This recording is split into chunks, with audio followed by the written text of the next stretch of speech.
And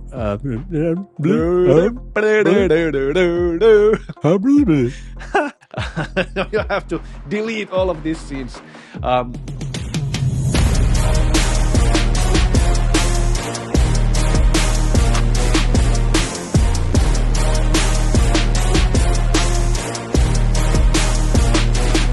This is TestguruTV, and the question of the day is... how to completely mess up testing in a software project. The dude sitting next to me, ultimate champion of testing, Jani Tuna Haikala. Hello, and here next to me is Antti Niittyviita, a tireless testing advocate, a trainer, a public speaker, and an author. And this is a weekly show about mental health in software industry, because everybody is happier when software works. Welcome to the show. Boom. So the question was how to completely mess up testing in a software project. Exactly. Wow. I love the inverse kind of questions. Just like asking the opposite. They are nice. What you want to know. Yeah. What does this question bring to your mind?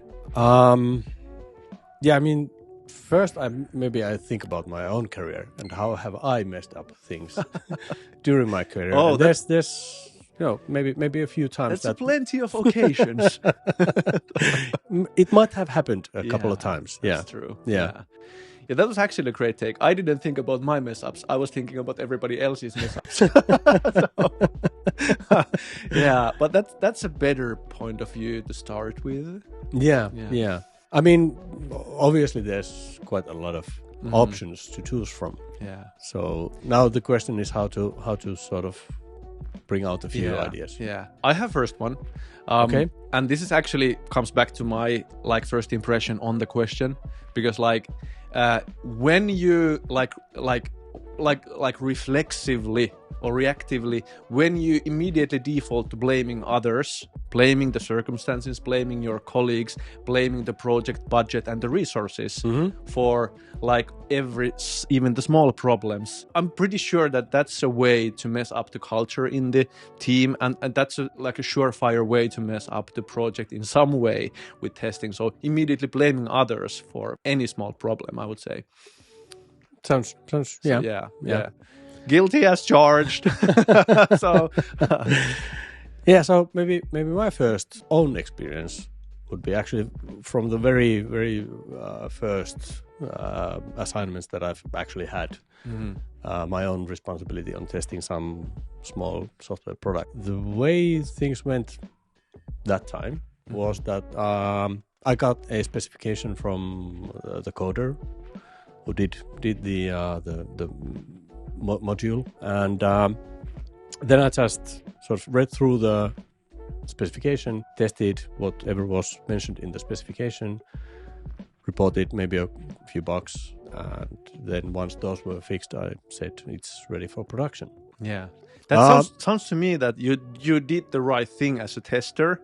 In a sense, doing the right things, like as it's taught the manual of testing from few decades ago. That was the first time when there wasn't any test cases written for me or anything. I got the specification. Yeah, I sort of thought that maybe I'll just turn this into test cases and I'll run those and everything's going to be okay. Yeah. Now, what it turned out that. After that, both the coder and I were happy and satisfied. Yeah. But once the product went into the customer's use, there was, for example, 35th of January was possible, or 62nd of January was possible. Like the small, strange behaviors. That might not have been that small either. Yeah. So the impact to the business was big, even though the bugs. Yeah. So maybe that's sort of not actually planning or thinking about what are we doing here, what do we want, and things like that. That's sort of maybe the first takeaway for me. Just like pausing to actually think about what are the outcomes we are aiming for. Yeah. Why are we doing this? So if that's clouded, I'm pretty sure that you're not going to be able to do a really good job either as a developer or a tester. Yeah, true. Yeah, I would say that brings me to another point here. Comes to my mind because like clarifying your outcomes and where you're headed. What do you want to achieve in testing? You want to catch those bugs instead of just reflect on the specification. But in addition to that, you need to be able to have this like discussion inside the team. So if as a tester, you only communicate through the problems and the negative, you are going to be in a big trouble with everybody else in the project. And because the question was how to completely mess up testing, in a sense, pretty soon communicating through the negative will take you to the negative side of everybody in the project, and then you cannot do the job of the tester, because like job of the tester is to convince other people to make better decisions. Do we fix these bugs? Do we postpone the deadline? Do we like put more resources into fixing? Do we, for example, should we hire one more tester, for example? Exactly. And if you're on the negative, you cannot convince anybody about anything. So, and that's a really good point, because I was also sort of coming next to communication. Yeah. And the job of testing is to provide information, not only the bugs, but information based on which you can make decisions on the future of the project. Yeah. The second sort of takeaway would be do not communicate. Because the question was how to completely mess up. We should give instructions to mess it up. So so the instruction was only communicate through the negative. That's the instruction we're giving you guys here. I'm not sure who asked the question, but that's a brilliant question. I love it. So only communicating through the negative, and you had the fourth bullet there. How could we like boil it down?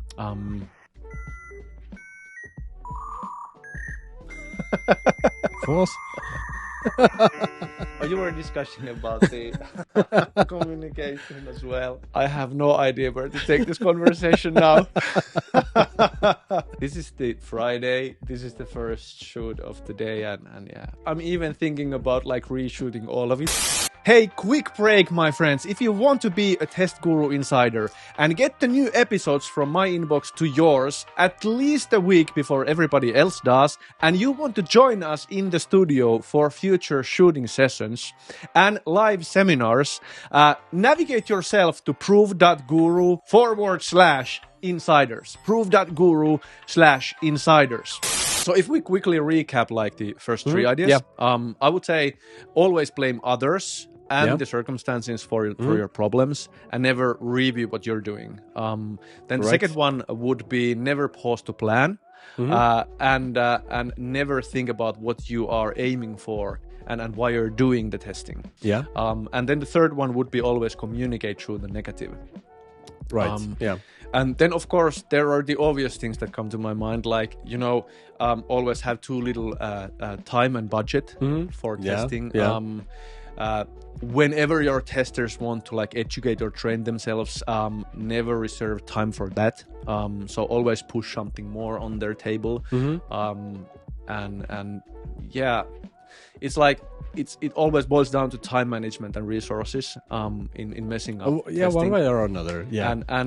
And like forgetting what's important. So and obviously there's a lot of ways to sort of mess up things in testing. Like a couple of examples that I come to my mind still are, for example, setting a firm goal in metrics, like a 95% pass rate. I've been there in those projects. You'll get the 95% pass rate for sure, but don't necessarily get quality. Actually the story of my first test manager assignment was exactly the story of that. We had 98% KPI of pass rate in test cases, and the product was awful, and I got fired from my test manager's assignment that way. And we did things right at the expense of doing the right things. So it boils down to the second bullet that you had there, like forget to plan. Exactly. Forget to have like, the outcome in mind. So and then there's like ignoring findings. There's like this. I've actually seen places where it's sort of become a culture within.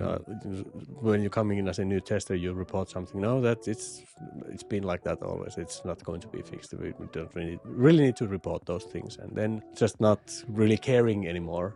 At all. So that type of culture, you can implement that. That's a good way to mess up things. For sure. Yeah.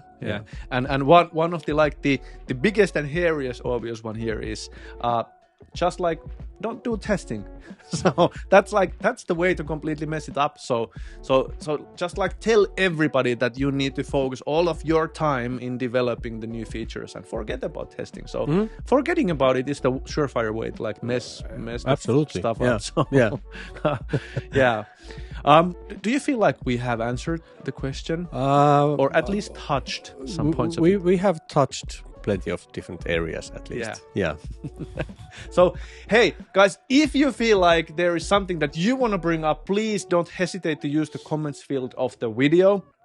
And if you have more questions about this question or anything else in testing or in life, please don't hesitate to post those questions in the comments, and we may bring your question into our future episodes too. Please send us questions. Please. Please. Yeah, please, more questions. Actually, we have a backlog of something like 30 questions to answer at the moment, but we always prioritize the backlog, so we pick up the things that somehow inspire us. But anyways, shoot us with the questions, and of course, like always, don't hesitate to hammer the like button, the heart button, or whatever it is on your platform, and share the video with someone who may benefit from it, because like that way we can improve the mental health of software. Everybody is just so much happier when software works. Visibility for testing. That's what we care about. Boom. So take care and bye. See you next week. See you. Bye.